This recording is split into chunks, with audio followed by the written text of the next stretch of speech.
მოგესალმებით ძვირფასო ტელემაყურებლებო, კიდევ ერთხელ გილოცავთ 2017 წელს ერთობა და მშვიდობა იყოს მთელს კავკასიაში. ერთიანი მშვიდობიანი კავკასია კვლავ განაგრძობს თქვენთვის მუშაობას. ჩვენ დღეს წარმოგიდგენთ ადამიანებს წიგნით, რომელიც წარმოადგენს კავკასიაში მიმდინარე მოვლენებს. ძალიან საინტერესო ეთერი და სტუმრები გველის სომეხი ხალხის ისტორია, რომელიც პირველად ითარგმნა კომენტარებით ქართულ ენაზე. ეს არის ძალიან საინტერესო წიგნი, რომელთაც დასრულდა 2016, მაგრამ დაიწყო 2017 წელი. ბატონი დავით მერკვილაძე. ძალიან საინტერესო წიგნი არის, რომლის ავტორებიც გახლავთ ბატონი ჯემალ გამახარია და ლია ახალაძე. ეს არის აფხაზეთის ისტორია თურქულენოვანი აუდიტორიისთვის და დღეს ამ წიგნს წარმოადგენს ბატონი ჯემალ გამახარია. ასევე ძალიან საინტერესო წიგნია პეტრე კონჭოშვილზე და ჩვენმა მაყურებელმა არაერთხელ ნახა გადაცემა, სადაც პეტრე კონჭოშვილის შემოქმედებაზე იყო საუბარი კონკრეტულად აზერბაიჯანის ტერიტორიაზე გულისხმობ ჰერეთს და მისი ღვაწლი აი ამ ჰერეთელ ქართველობაში. და გარკვეულწილად შემაჯამებელი საქართველოს ისტორიული წარსული და თანამედროვეობა ბატონი ზურა პაპასკერი და გარკვეულწილად თავს უყრის ყველაფერს, რაც ჩვენთვის 2017 წლისთვის ყველაზე მნიშვნელოვანია. დავიწყებ ალბათ სომეხი ხალხის ისტორიიდან, რადგან ეს არის უნიკალური გამოცემა, წიგნი, რომელიც პირველად ითარგმნა ქართულ ენაზე და ჩვენთვის ძალიან საინტერესოა, როგორ დაიწერა სომეხი ხალხის ისტორია, იმიტომ რომ ქართულმა აუდიტორიამ ძალიან კარგად იცის აი ეს რაღაც ისტორიოგრაფიული დავა, რომელიც ქართულ და სომხურ მეცნიერებს შორის ყოველთვის აქტუალურია და გარკვეულწილად პრობლემურიც არის. აი რა სიტყოდით აი ამ წიგნის შესახებ ძალიან ძვირფასი გამოცემაა. მე გულისხმობ იმ ძალიან მნიშვნელოვან ფოტოებს, რუკებს და ძალიან ღირებულ თქვენს, ასე ვთქვათ, კომენტარებს. აი როგორ წარადგენდით აი ამ წიგნს და მე მაყურებელს შევახსენებ, რომ აქ არ იქნება სიღრმისეული განხილვა ამ წიგნების, აქ იქნება უბრალოდ აი ამ წიგნების წარდგინება, რადგან ჩვენმა საზოგადოებამ ისი ძალიან კარგად იცის, რომ ძალიან ბევრი წიგნი არ მიდის მკითხველამდე. მივესალმები ბალტიმცემულ ტელემაყურებლებს, ერთსულოვნების მაყურებლებს. მე მოკლედ შემიძლია მოგახსენოთ, რომ ეს სომეხი ხალხის ისტორია წარმოადგენს არა მარტო პირველ თარგმანს ზოგადად ამ ბატონ ნერსესიანის რედაქციით გამოსული წიგნისა, რომელიც დაწერილი არის სომეხი აკადემიკოსების, პროფესორების მიერ და გამოცემული არის ერევნის სახელმწიფო უნივერსიტეტის მიერ დიდი ხნით ჯერ კიდევ საბჭოთა ხანაში და მაგრამ კიდევ მეტიც ეს არის წიგნი სომხეთის ისტორიის შესახებ ქართულ ენაზე პირველად, საერთოდ როდესაც ქართველ მკითხველს ეძლევა საშუალება, რომ სომხეთის ისტორია გაეცნოს ქართულ ენაზე. ეს არის პირველი შემთხვევა, მომავალში ალბათ ქართული საზოგადოება იხილავს სხვა ნაშრომებსაც სომხეთის ისტორიის შესახებ, მაგრამ ეს არის ამ მხრივ პირველი ეტაპი და ეს პირველი დადებული ლოდი, რომელიც რა თქმა უნდა ყოველთვის ძალიან მნიშვნელოვანია. წიგნის გამომცემელი არის კავკასიის საერთაშორისო უნივერსიტეტი. წიგნი გამოსცა კავკასიის საერთაშორისო უნივერსიტეტმა, მისი კანცლერის ბატონ ვახტანგ ტივტივაძის დიდი მონდომებით, მისი თანადგომით კონსულტაცია გაწია არმენოლოგმა პროფესორმა ბონდო არველაძემ და ეს არის პირველი საშუალება იმისა, რომ აი ქართველი სტუდენტები, რომლებიც სწავლობენ სომხეთის ისტორიას, ასევე მომავალი არმენოლოგები, მათ მიეცემათ საშუალება, რომ ქონდეთ სახელმძღვანელო ქართულ ენაზე, რაც აქამდე მათ არ ქონიათ. და სწორედ ამას ისახავდა მიზნად ამ წიგნის გამოცემა. წიგნის მთარგმნელი გახლავთ პროფესიით ისტორიკოსი, რაც ძალიან მნიშვნელოვანი არის, ბატონი ერეკლე ხუციშვილი, იმიტომ რომ ხშირად ენის ცოდნა არ არის საკმარისი, რომ სწორად გადმოცეს, შინაარსობრივად ჯერ სწორად გაიგო და მერე სწორად გადმოცეს ისტორიის სხვა ენაზე, თუნდაც მშობლიურ ენაზე. დიახ, და თვითონ მე გახლავართ წიგნის რედაქტორი, წიგნის წინათქმის და ამავე დროს იმ შენიშვნა კომენტარების შემდგენელიც, რომელიც ასე უხვად არის ამ წიგნში, იმიტომ რომ ამის გარეშე მოგიხსენებათ ვერ გვექნებოდა სრულყოფილი წარმოდგენა, ვინაიდან მოგიხსენებათ ქართული და სომხური ისტორიოგრაფია მთელ რიგ საკითხებს ერთნაირად არ უყურებს, არის მათ შორის ასთა განსხვავებები, არის საკითხები, რომელთაც ის რაც ამ სახელმძღვანელოში იყო გადმოცემული ამ წიგნში, იმას ჩვენ ვერ დავეთანხმებით და ის აუცილებლად საჭიროებდა კომენტარებს, რაც სკოლიოში ახლავს 350-მდე კომენტარი არის. ნაწილი მათგანი აზუსტებს ცალკეულ დეტალებს, მეტ ინფორმაციას ასწვდის ამა თუ იმ საკითხებზე ქართველ მკითხველს და მეორე ნაწილი კიდევ სწორედ ასახავს სწორედ იმ ქართულ ისტორიოგრაფიულ თვალთხედვას იმ საკითხებზე, რომელიც არ ემთხვევა სოფლიო ისტორიას. უნდა ითქვას, რომ წიგნში მოთხრობილი არის ისტორია 1921 წლამდე. დიახ. თვითონ მე კარგია რომ შემახსენეთ, ის რაც ითარგმნა, ის მოდიოდა 20 საუკუნის 70-იან წლებამდე. თვითონ ისტორია უძველესი დროიდან, მაგრამ ვინაიდან საბჭოთა ხანა ის რაც წარმოდგენილი იყო ამ სახელმწიფოში იყო იმდენად უინტერესო და ჩავთვალეთ რომ უსარგებლო იქნებოდა ქართველი მკითხველისათვის ის ჩვენ ამოვიღეთ არანაირი რედაქტირება და არანაირი შენიშვნა კომენტარები უკვე იმას აღარ უშველი და ამიტომ ჩვენ მოვიყვანეთ 1921 წლამდე. და რამდენად ეს ყველაფერი იქნება მიწოდებული სომეხი, რუსი და ინგლისურენოვანი აუდიტორიისთვის, იმიტომ რომ ქართულმა აუდიტორიამ მეტნაკლებად იცის რეალობა, ხო? რაზეც ჩვენ გვაქვს სამეცნიერო დავა, რამდენად ეს არის პასუხი სომეხი მეცნიერებისადმი? ხო, კი ბატონო, ჯერ სათაურსაც შეეხება იმასაც იმაზე დავასრულებ. ის მოდიოდა 70 წლამდე, მაგრამ რადგანაც ჩვენ აქ მოვიყვანეთ 1921 წლამდე, ანუ საბჭოთა რუსეთის მიერ სომხეთის ოკუპაციის ხანამდე და საბჭოთა ხელისუფლების დამყარებამდე, ამიტომ სათაურით შესაბამისად შევცვალეთ და მხოლოდ სომეხი ხალხის ისტორია ის თავარი სათაური დარჩა, მაგრამ უძველესი დროიდან უახლოეს ხანებამდე ნაცვლად მოვიყვანეთ უძველესი დროიდან 1921 წლამდე. ერთი კონკრეტული მაგალითი რომ მაყურებელმა უცებ აღიქვას რაზეა საუბარი. აი ერთი ფაქტი, რომელსაც თქვენ კომენტარს უკეთებთ. კომენტარი ძალიან ბევრ თემას ეხება, სხვათა შორის, მაგრამ ერთი გამორჩეულად შეიძლება შედარებით ყველა ბოლო დროის ის სამწუხარო კონფლიქტი შეიძლება დავასახელოთ საქართველოსა და სომხეთს შორის, რომელსაც ადგილი ჰქონდა 1918 წლის ბოლოს და იმას სხვა კუთხით უყურებს სომხური ისტორიოგრაფია, მაგრამ ჩვენი ამ ისტორიული მონაცემების შესწავლის საფუძველზე კი საქართველოს სომხეთის ომზე, რაც ძალიან სამწუხარო ფაქტი იყო ამ ორი მეზობელი და მოწმე ხალხის ისტორიაში, თუმცა ჩვენ ვეცადეთ ყველანაირად განგვერტვითად, მაგრამ ის რაც თვითონ ავტორისეული ხელწერა იყო, შინაარსობრივი მთავარი ღერძი, რასაც ვთქვით, ის ყველაფერი დავტოვეთ და რასაც არ ვეთანხმებოდით, ის ჩვენი შეხედულებები ავსახეთ ჩვენ შენიშვნებში და კომენტარებში. ძალიან დიდი საქმეა ნამდვილად გაკეთებული. და ახლავე დავუმატებ იმასაც, რომ თვითონ წიგნი არის გამოცემული დაბეჭდილი არის ძვირფას მასალაზე, ცარცის ფურცელზე, იმიტომ რომ ეს მოითხოვა იმ გარემოებამ, რომ აქ არის უამრავი ფერადი ილუსტრაციები და იმის გამო რომ ხარისხი ყოფილიყო, შენარჩუნებულიყო, ეს ხარისხი გადაწყვიტა უნივერსიტეტის ხელმძღვანელობამ, რომ დაეხარჯა მეტი თანხა, მაგრამ შესაბამისი ხარისხი მიიღო ამ სახელმწიფოს. საკადრისი პასუხია. სანამ ჩვენ ვისაუბრებდეთ აი ამ წიგნის მნიშვნელობაზე, რა ქონდა თქვენ გათვლილი, რა შედეგსელით აი ამ წიგნიდან გამომდინარე, მე მინდა რომ ბატონი ჯემალი შემოგვიერთდეს, ასევე ძალიან საინტერესო წიგნით, ეს არის აფხაზეთის ისტორია, რომელიც დაწერილი არის თურქულენოვანი აუდიტორიისთვის და რამდენად ჩემთვის ცნობილია, თქვენ უკვე გაქვთ თანხმობა, რომ ამ წიგნის თურქეთის საელჩოდან თქვენ უკვე გაქვთ თანხმობა, რომ ამ წიგნის პრეზენტაცია შედგება თურქეთში და ჩვენმა მაყურებელმა ძალიან კარგად იცის ის დიდი დიასპორა აფხაზური, რომელიც თურქეთში ცხოვრობს და საკმაოდ გავლენიანია და რამდენად მნიშვნელოვანია ჩვენთვის, რომ აფხაზეთის ისტორია ობიექტურად იცოდეს თურქულენოვანმა აუდიტორიამ. თუმცა ნებისმიერ წიგნს მოყვება რეცენზია, მოყვება გარკვეული კრიტიკა, ამის გარეშე ეს წიგნიც არ შედგა, ესე ვთქვათ, და სოციალურ ქსელში იყო რამდენიმე შენიშვნები. უბრალოდ მე მაინტერესებს თქვენგან, რამდენად ეს წიგნი ობიექტურად ასახავს ისტორიას ერთი და რამდენად აი როგორც ბატონმა დავითმა ბრძანა, რომ აი თარგმანში ძალიან მნიშვნელოვანი იყო, რომ ისტორიკოსი თარგმნიდა, რადგან აი ზუსტი ტერმინოლოგია არის მნიშვნელოვანი. აი თუნდაც აი ეს ხაზი, რომელიც ტირეს ნიშნავს თუ თურქულად ნიშნავს ანუს. იქ იყო კიდე მილიტარი, რომელიც ნიშნავს ბოევიკს და ამავდროულად ნიშნავს მებრძოლს.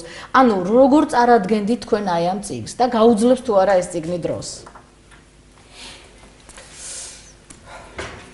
უპირველეს ყოვლისა მადლობას მოგახსენებთ მოწვევისთვის. მე მინდა ჩვენს პატივცემულ მაყურებელს მიულოცო შობა ახალი წელი და უსურვოთ საქართველოს მშვიდობა, უსურვოთ წარმატება, ჩვენს ხალხს კეთილდღეობა და რა თქმა უნდა ჩვენს ქვეყანას გამთლიანება. მინდა მოგახსენოთ, რომ აფხაზეთის უმაღლეს საბჭოში, სადაც მე მოღვაწეობ, არსებობს პროექტი, რომელიც ითვალისწინებს მსგავსი წიგნების გამოცემას, როგორც ხედავთ, ძალიან ისეთი მცირე მოცულობის, სხვადასხვა ენებზე. ისეთ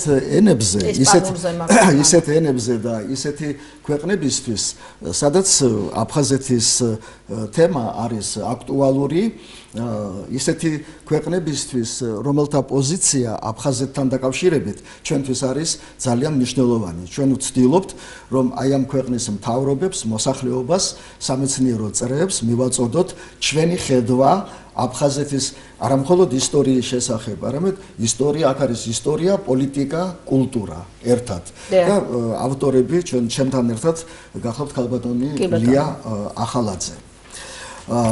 ესე იგი, უკვე რამდენიმე ასეთი წიგნი არის გამოცემული, მაგრამ არც ერთი წიგნი ზუსტად არ იმეორებს ერთმანეთს, თუმცა თემა ერთია, პრობლემა ერთია, ხედვა ერთია, მაგრამ როდესაც ის ამა თუ იმ ქვეყნისთვის იწერება, იქ აუცილებლად მხედველობაში მიიღება ურთიერთობა იმ ქვეყანასთან, მხედველობაში მიიღება ისტორიული წყაროები, რომელიც იმ ქვეყანაში არის შექმნილი, ისტორიული ურთიერთობები და ასე შემდეგ, ასე შემდეგ.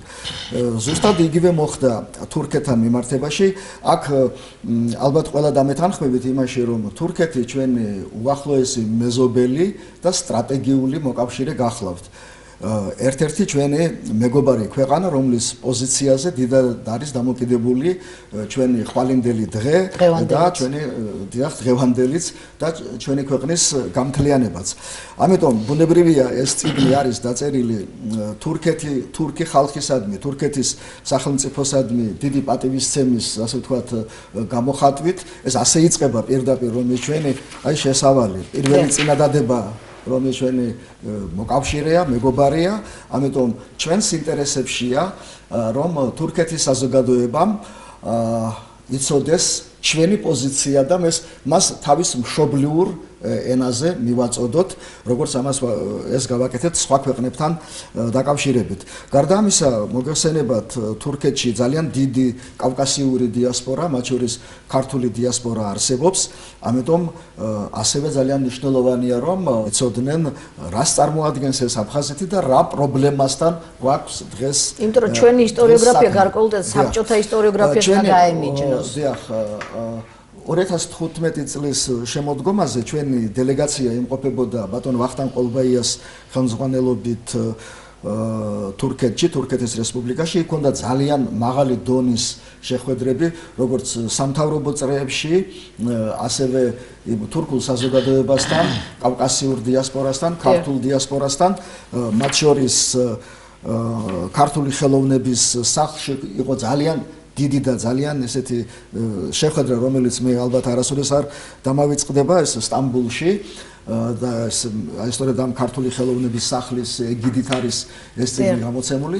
აი ამ ვიზიტის დროს იყო არაერთი თხოვნა, ჩვენ ამას მაინც ვგეგმავდით, მაგრამ შეიძლება ეს მომხდარიყო მომავალ წელს ან კიდევ იქით, მაგრამ იქ იყო თხოვნა, როგორც საელჩოსი, ასევე აი ქართული ხელოვნების სახლში, სადაც ქართული საზოგადოება შეიკრიბა, აი იქ რომ მათ არ აქვთ მასალა რით დაუპირისპირდნენ ოპონენტებს და როგორ რით დაიცვან, რა არგუმენტებით დაიცვან საკუთარი ისტორიული სამშობლო. და მათ გთხოვეს პირდაპირ, რომ ეს გაგვეკეთებინა. დიდი მისია ქონია. იქვე მოვილაპარაკეთ, რომ ეს წიგნი აუცილებლად აი ამ ქართული ხელოვნების სახლის ეგიდით გამოვიდოდა, რადგანაც ეს ინიციატივა მათგან მოდიოდა. რომის ხელმძღვანელი ბატონი გიორგი ივამაძე. საელჩომ, ჩვენ გვერდშია, რომ ეს წიგნი ეთარგმნა ბატონ როინ ყავრელიშვილს. მე ვფიქრობ, რომ მას ჩემი კოლეგები ძალიან კარგად იცნობენ, ძალიან ცნობილი პიროვნება გახლავთ და ერთ-ერთი საუკეთესო მცოდნე თურქული ენისა და მიუხედავად არსის უნივერსიტეტის პროფესორია თუ რომელიღაც ლექციებს კითხულობს თურქეთში და გარდა ამისა მან თავის ერთ-ერთ თურქ კოლეგას პროფესორს მიუხედავად იმისა რომ ის საკუთარ თავს ემდებოდა ბუნებრივია წააკითხა ეს თავიდან ბოლომდე ის სარედაქციო საბჭოს წევრი გახლავთ ეს თურქი პროფესორი შემდეგ აი ამ ქართული ხელოვნების სახლში ასევე რამდენიმე პიროვნებამ წაიკითხა ასე რომ თარგმნის თვალსაზრისით არანაირი პრობლემა არ არსებობს. ჯემალ, იმდენად მნიშვნელოვანია საქართველოს ისტორიის უცხოენოვანი თარგმანები, რომ გამადიდებელ მინით ხდება მისი, ესე ვთქვათ, გადამოწმება. აი ამაზეა საუბარი, რომ მე გეთანხმებით ამ წიგნის ძალიან დიდი ნაწილი უკვე თურქეთშია, დანარჩენი ნაწილიც მალე გადავაიქით და რამდენიმე ქალაქში შედგება პრეზენტაცია. ამას მოელოდა ძალიან კი ბატონო და დიდი ხანი ელოდა თურქულენოვანი აუდიტორია. საელჩო იქაური, ასევე ჩვენი ესე იგი თანამემამულეები და თვითონ თურქული საზოგადოებისთვისაც ბუნებრივია ეს ძალიან საინტერესო იქნება. როდესაც საუბარი არის აი საქართველოს ისტორიის ნებისმიერი ფრაგმენტის უცხოენოვან თარგმანზე, აქ ალბათ ყველა მთელი ქვეყანა ერთსულოვანი უნდა იყოს, რადგან ჩვენ ისეთ საინფორმაციო ომში გვიწევს წინააღმდეგობის გაწევა, რომ თუნდაც რაღაცა ოდნავი ხინჯიც კი ეს საქართველოს და ქართულ საქმეს აზიანებს. ნებისმიერ საქმეს, ვიღაცა აკეთებს, ვიღაცა ამ საქმის კეთებაში ხელს უწყობს და ვიღაცა ხელს უშლის. და ყოველ შემთხვევაში თურქულენოვან აუდიტორიას უკვე შესაძლებლობა იქნება, რომ აფხაზეთის საქართველოს ისტორია მან წაიკითხონ თავის მშობლიურ თურქულ ენაზე. პეტრე კონჭოშვილი, მოგზაურობა წმინდა ქალაქს, იერუსალიმსა და წმინდა ათონის მთაზეთ. კომენტირებული გამოცემა. ჩვენმა აუდიტორიამ ძალიან კარგად იცის პეტრე კონჭოშვილის ღვაწლი ჰერეთთან მიმართებაში. მე მინდა რომ თქვენ ეს წიგნი წარადგინოთ. კი ბატონო, მივესალმები მაყურებელს და მინდა კიდევ ერთხელ დიდი მადლობა გადავხადო ქალვანტ თამარს პეტრე კონჭოშვილის ღვაწლის დაფასებისათვის, იმიტომ რომ ჩვენ ადრე გვქონდა ისტორიის გაკვეთილი 25, როდესაც ალავერდის ტაძარში, სადაც მისი საფლავია, იქ წარგვემართა დიალოგი მისი ღვაწლის შესახებ და ეს საჭიროა, იმიტომ რომ სამწუხაროდ პეტრე კონჭოშვილი ამოვარდა ქართული ცნობიერებიდან და ის არ ამსახურებს ამას. ეს იყო ძალიან დიდი მოღვაწე თავისი დროის, ძალიან პატივსაცემი, იმიტომ რომ მას დიდ პატივს სცემდნენ მაშინდელი ქართული ელიტის ყველა წარმომადგენელი, რაც მე შევძელი, კი, ყველა რუსეთის ელიტაც სხვათა შორის, იმიტომ რომ იმდენად ვერ უბედავდნენ მას, როგორც უკვე მხცოვან და დამსახურებულ ეპისკოპოსს, ბოლო წლებში ის ეპისკოპოსი იყო, როგორც სხვას. აი, ამიტომ, ის იყო პატრიოტი, იყო ავტოკეფალიის მებრძოლთა რიგებში, იყო, ასე ვთქვათ, ყველა ქართველი დიდი მოღვაწის მეგობარი და შეიძლება ხშირად მრჩეველიც, იმიტომ რომ არსებობს იაკობ გოგებაშვილის წიგნაკი, რომელსაც ის უძღვნის პეტრე კონჭოშვილს, არის ასევე ექვთიმე თაყაიშვილის სიგელი, ბაგრატ მეოთხის სიგელი გამოცემული რუსულ ენაზე და იქიდან ამონაბეჭდს აწერია, რომ მამა კონჭოშვილს პატივისცემით ექვთიმე თაყაიშვილი. ეს ალბათ ბევრ ამას ნიშნავს. ის იყო წევრი საისტორიო და საეთნოგრაფიო საზოგადოების და ასე შემდეგ. და არის აქ, ესე იგი, ფაქტიურად პირველად მისი მოგზაურობა. ეს არის ძალიან საინტერესო წიგნი, ძალიან კარგად იკითხება დღესაც, რომელიც მოიცავს მის მოგზაურობას 1899 წლის 16 მაისიდან 3 თვის განმავლობაში ის მოგზაურობდა იერუსალიმში და ათონის მთაზე.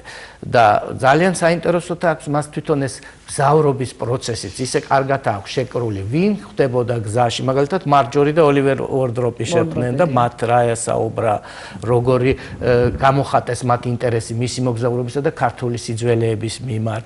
ასევე სხვა, აი თქვათ, რუსი შემთხვევით შეხვედრილი ინჟინერი ახლა ცენზურის პირობებში 1901 წელს გამოვიდა ეს წიგნი და ის ვერ იტყვის პირდაპირ რასაც ფიქრობს უფრო ბერძნებზე ამბობს პირდაპირ როგორ ექცევიან ქართულ სიძველეებს და იქ ამბობს ამ რუს ინჟინერზე რომ ის მეკითხება რომ როგორ შეიძლება თქვათ ბიბლია სხვა ენებზე იქადაგებოდეს და არა რუსულზეო და ასე ამითი უკვე აჩვენებს კითხველს რომ რაღაც ცოტა ვერ არის საქმე კარგად იმპერიაში თუმცა პირდაპირ ახლა ცხადია ის ვერ იტყვის ვერაფერს მაშინდელ რუსულ ხელმძღვანელობაზე იმიტომ რომ არის გაიხსენეთ 1901 წელი როდესაც 100 წელის ის არის იუბილე და პირიქით ამ დრო ძალიან მკაცრია ცენზურა თუმცა ერთი რამეც მინდა ვთქვა აუცილებლად რომ მის პირად წერილში 1901 წელს დაწერილ პირად წერილში რომელიც კირიონს ეგზავნება ისინი დიდი მეგობრები იყვნენ შემდეგში კათოლიკოს პატრიარქ კირიონისადმი კირიონი და პეტრე კონჭოშვილი და ის პირად წერილში წერს 1901 წლის 9 ივლისის წერილია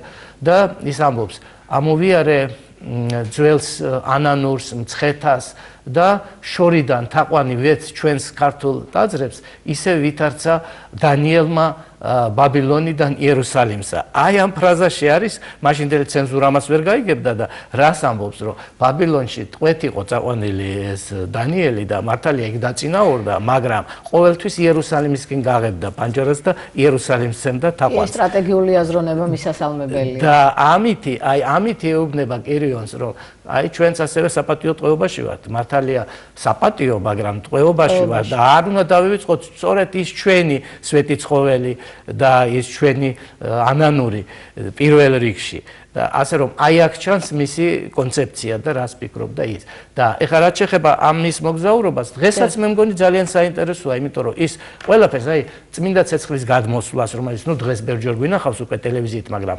ძალიან კარგად აქვს აღწერილი ყველაფერი დეტალები ემთხვევა დღესაც როგორც ხდება იქ შემდეგ არის ყველაფერი მისი ქებრონი იქნება თუ ბეთლემი იქნება თუ აი ეს მუხა 1000-ოვანი რომელიც დღესაც არის უკვე ამბრეს მუხა და ნუ ყველაფერი საინტერესო რაც კი არის წმინდა მიწასთან დაკავშირებული ყველაფერი აქვს მას საინტერესოდ გადმოცემული და რაც თავარია თუ ქართული კვალი სადმე არის ეს წინასწარ აქვს მას დასახული რომ აუცილებლად წარმოაჩინოს ხაზი გაუსვას და ხშირად ამბობს კიდევაც რომ ესე იგი იყვნენ უკან და უკანანი წინ და ჩვენ ერთს მრავალ ტანჯულს ქრისტიანობისათვის ასე დამართნია დღეს რომ არც ერთი წმინდა ადგილი აღარ მოგვეპოვება საზღვარგარეთ და ჩამოთვლის 33-34 საზღვარგარეთ არსებულ ქართულ სავანეს და აი ჩემი გამოცემა იმითია საინტერესო რომ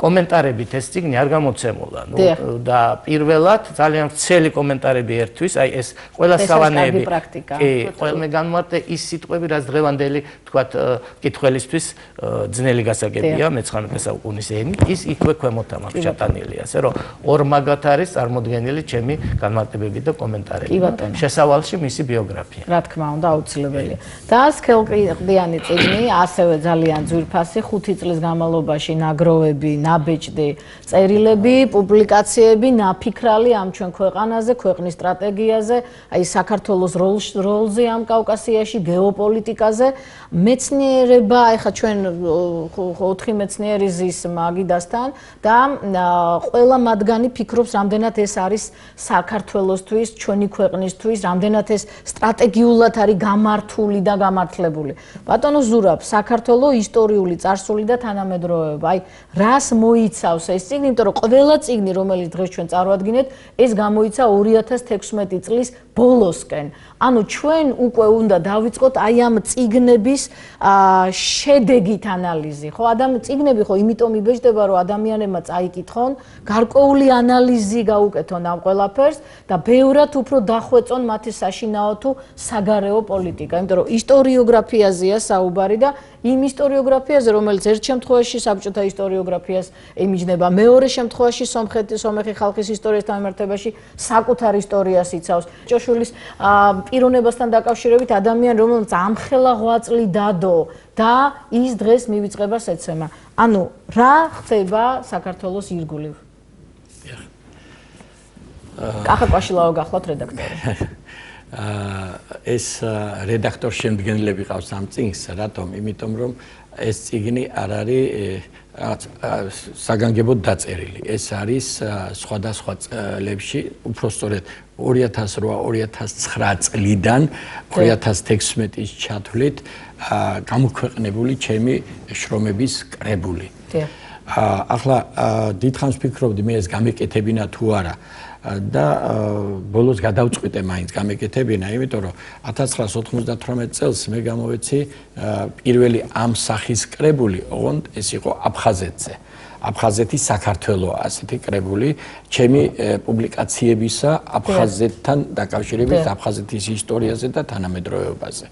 შემდეგ იყო 2009 წელს გამოიცა ასეთი წიგნი დააღმოცის კრდა საქართველო ნიკოფსიიდან დარუბანდამდე. და მახსოვს ამ წიგნის პრეზენტაცია ჩვენ ზუგდიდში ქონდა. დიახ.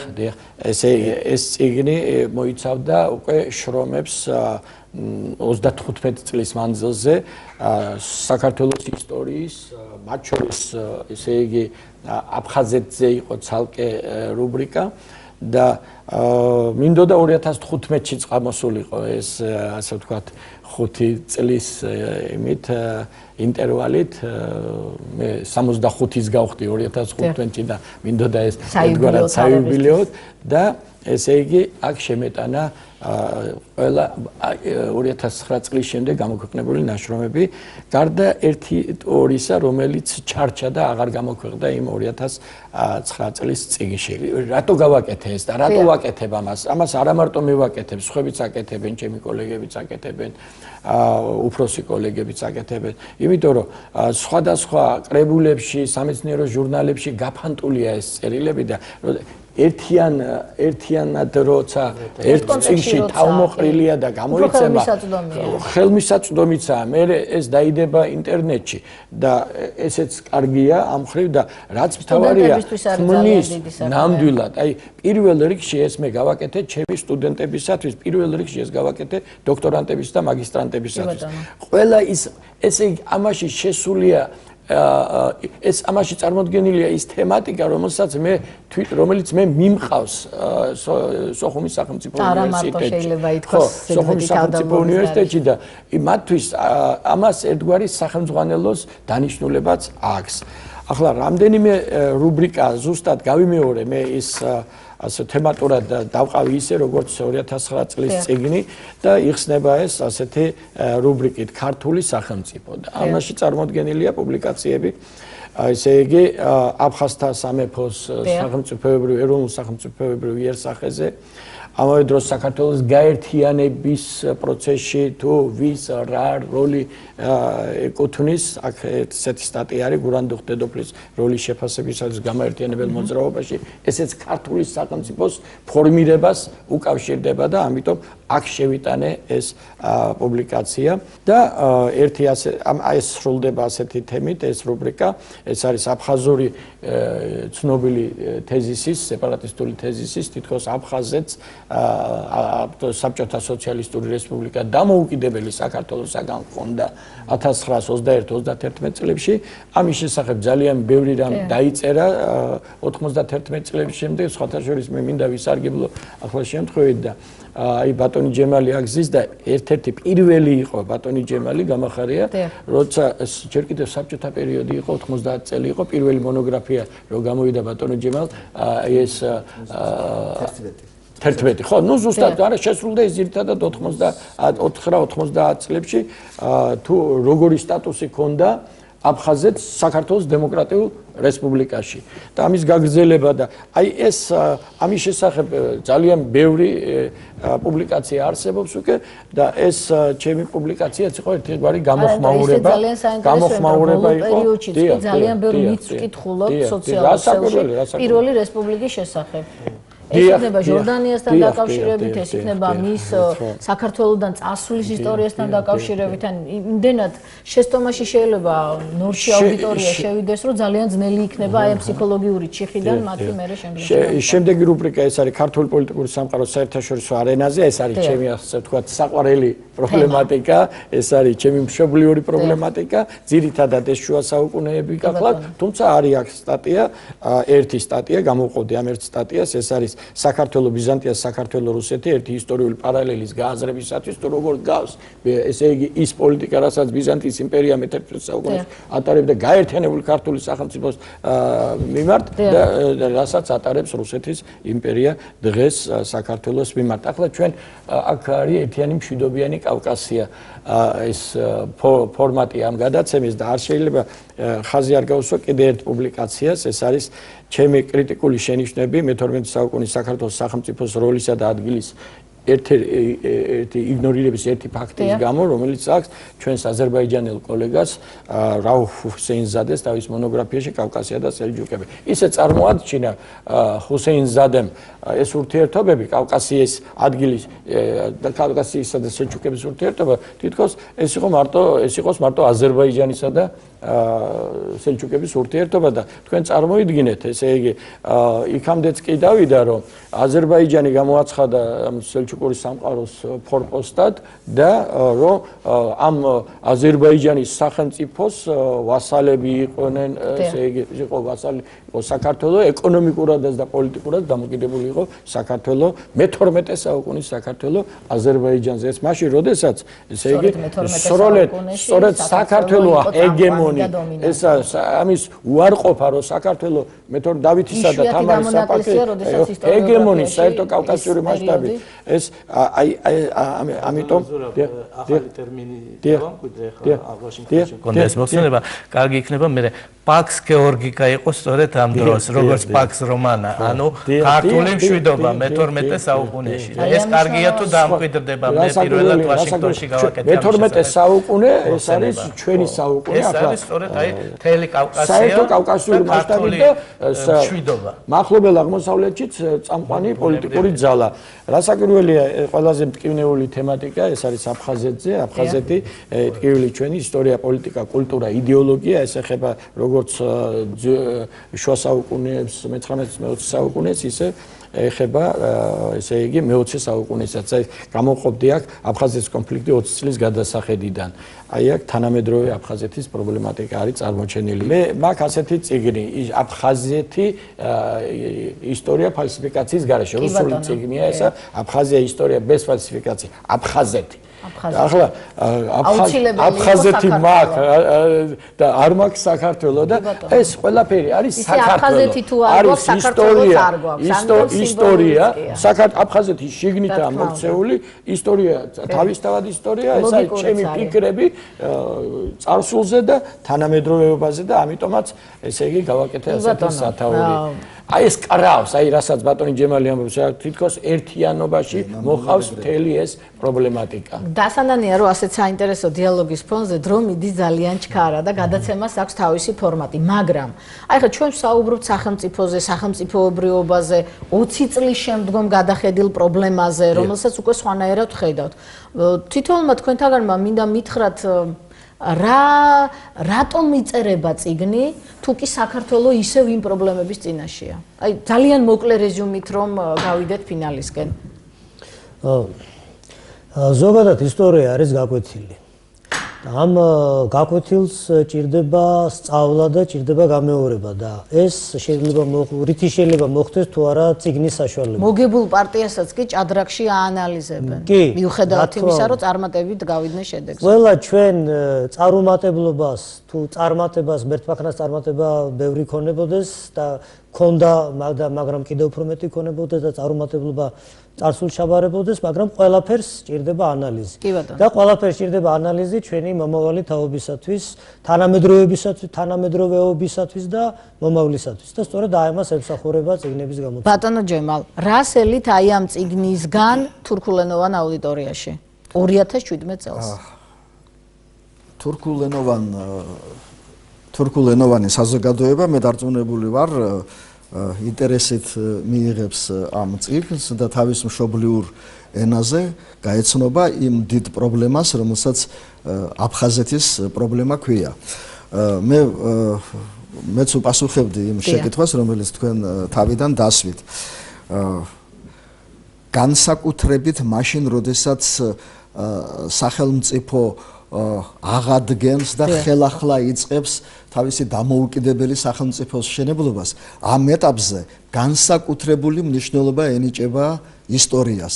ყველა მეზობელი ქვეყანა ამას კარგად აცნობიერებს და ძალიან ბევრს აკეთებს იმისათვის, რომ ესე იგი ისტორიული ომი მოიგონ და ერთადერთი არის საქართველოს, სადაც აი ენთუზიაზმის დონეზე კეთდება ეს ყველაფერი და სახელმწიფო დონეზე ამას სათანადო ყურადღება არ ექცევა. ამიტომ მე მივესალმები ჩემს კოლეგებს, რომლებიც ამ მიმართულებით ძალიან ბევრს აკეთებენ, ისტორიის ინსტიტუტი ძალიან ბევრს აკეთებს, თუმცა მე არ ამგონია, რომ ძალიან დიდი დახმარება ქონდეს. სოხუმის უნივერსიტეტი ძალიან ბევრს აკეთებს ამ მიმართულებით, აგერ შესანიშნავი წიგნი არის წარმოდგენილი. ასე რომ მე ვფიქრობ, რომ ეს ყველაფერი ემსახურება საქართველოს დამოუკიდებელი სახელმწიფოს მშენებლობის ინტერესებს. კი ბატონო. ბატონო ვაჟა, თქვენ ხართ ადამიანი, ვინც ჩვენს გადაცემაში პირველად თქვა ფრაზა.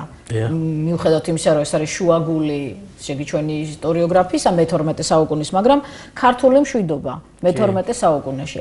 აი რანაირად მოიტანს მშვიდობას წიგნი? იმიტომ რომ ქართულში სიტყვა წიგნი, წიგნიერება ერთთან კავშირშია. კი, ეს ფიქრობ ძალიან მნიშვნელოვანია ეს ტერმინი რომ დავამკვიდროთ, იმიტომ რომ ზუსტად მაშინ ქართულმა სახელმწიფომ იპოვა ის მთავარი რის საშუალებითაც შეიძლება აღმოსავლეთი და დასავლეთი შეერთებოდა დაბალანსებულიყო და ესე იგი აჩვენა მთლიანად კავკასიის რეგიონს, როგორ კარგად შეუძლია ქართველ ხალხს წარმართოს ურთიერთობა და დიალოგი ყველასთან, მათ შორის მშვიდობის ენაზე, მათ შორის აბსოლუტურად დაპირისპირებულ ვთქვათ ისლამურ სამყაროსთან. იმპერიალისტურ ეპოქაში. კი, ყოველთვის შეუძლია თუ მას მიეცემა საშუალება გამოხატოს ის შინაგანი, რაც მას აქვს, ყველაზე ძვირფასი. და ეს ცალკე პიროვნებების ბიოგრაფიაც ეს ავსებს იმ შინაგანს და ეს თითოეული ადამიანი, ასე ვთქვათ, ხრებზე იღებს ხშირად ჩვენი ქართველი წარმომადგენელი სოფლიოს წინაშე იმ უთვლეს ამოცანებს, რასაც ზოგჯერ სახელმწიფო არა გვაქვს, მაგრამ პიროვნება ასრულებს. და აი ამიტომ თითოეული პიროვნების როლის წარმოჩენა, რომელიც ღირსია ამისა, ეს იგივე ჩვენი მაგალითი და ასე იგი კრავს იმ ჩვენ თავარ მიზანს, რასაც ქვია ქართული სახელმწიფოს შექმნა. გაიხარეთ, ბატონო ზურაბ, თქვენ რა სიტყვით, რატომ წერთ როგორც მეცნიერი, მებრძოლი მეცნიერი? რთულად გასაცემია ამ კითხვისთვის პასუხი. ჩვენ ძალიან დიდი ხნის მანძილზე და დღესაც გვაბრალებენ ისტორიკოსებს, რომ ჩვენ გამოვიწვიეთ კონფლიქტი. ესე იგი, ეს არის მიღებული, აი ისტორიკოსებმა გააფუჭეთ საქმე, იმიტომ რომ თქვენ ისეთ ისტორიას წერთ, რომ ეს ხალხს აპირისპირებს. ახლა რასაკვირველია, ეს არ გვაძლევს იმის უფლებას, რომ ჩვენ ხელები ჩამოუშვათ ხელები და არ ვაკეთოთ. ხანდახან იმასაც იტყვიან, რად გინდა წერე და იკითხე. მაინც აზრი არა აქვს. არის ასეთი მიდგომა, პესიმისტ ნიჰილისტური მიდგომა არის, მაგრამ რა არის ისე აზრს ხო ვერ გააჩერება რა. რაღაც ეს ისეთ რასაკვირველია, უნდა აუცილებლად უნდა დაფიქსირდეს ისტორიული რეალობა ობიექტურად და ობიექტურად დაწერილი ისტორია უფრო აახლოებს ხალხს. ბატონო, ეს არის ანამნეზი, ეს არის დიაგნოზი. საქმე ისაა, როდესაც ობიექტურ ისტორიას არ დაწერ და სიყალბეს დაწერ, ეს უკვე პირისპირებს ხალხს ერთმანეთს და აი ოღონდ ეს ისაა თუ ვინ სად ხედავს ამ ობიექტურობას და ვინ სად ხედავს სიყალბეს. კი ბატონო, არ არის ჩვენი ისტორია მარტივი, საკმაოდ მძიმეა და უფრო მძიმე არის, როდესაც ხედავ, რომ რთულია საკუთარი ობიექტური ისტორიის გატანა და არა მარტო გატანა, ერთსულოვნებაც კი ქართულ ისტორიოგრაფებს შორის, იმიტომ რომ ესეც დღეს გარკვეული პრობლემაა. და მე ვისურვებდი, რომ აი ეს წიგნები, რომელიც თქვენი შრომა და ის ბრძოლა ჩადევით, მკითხველამდე მივა და საბოლოო ჯამში მოიტანს იმას, რომ ყველა ის შეცდომები, რაზეც ბატონი დავითი საუბრობდა, გათვალისწინებული იქნება და აღარ იქნება გამეორება. მე კი ძალიან დიდი მადლობა მინდა უთხრა ჩვენ სტუმრებს, ბატონი დავით მერკვილაძე, ძალიან საინტერესო და უნიკალური გამოცემით ეს არის სომეხი ხალხის ხალხის ისტორია, ბატონი ჯემალ გამახარია თურქულენოვანი წიგნით, რომელიც ლია ახალაძესთან ერთად შეიქმნა და ეს არის აფხაზეთი საქართველო. ბატონი ვაჟა კიკნაძე ძალიან საინტერესო გამოცემით ეს არის პეტრე კონჭაშვილის მოღვაწეობის შესახებ და ბატონი ზურა პაპასკერი საქართველოს შესახებ, რაც კი მას გამოცემები ქონია 5 წლის განმავლობაში. ძალიან დიდი მადლობა მინდა გითხრა სტუმრობისთვის. მაგით ჩვენს ტელემაყურებლებს ვეტყვი, რომ ეს არის გადაცემა ერთიანი მშვიდობიანი კავკასია და ერთიან მშვიდობიან ძლიერ კავკასიას გისურვებთ. კიდევ ერთხელ გილოცავთ 2017 წლის დადგომას.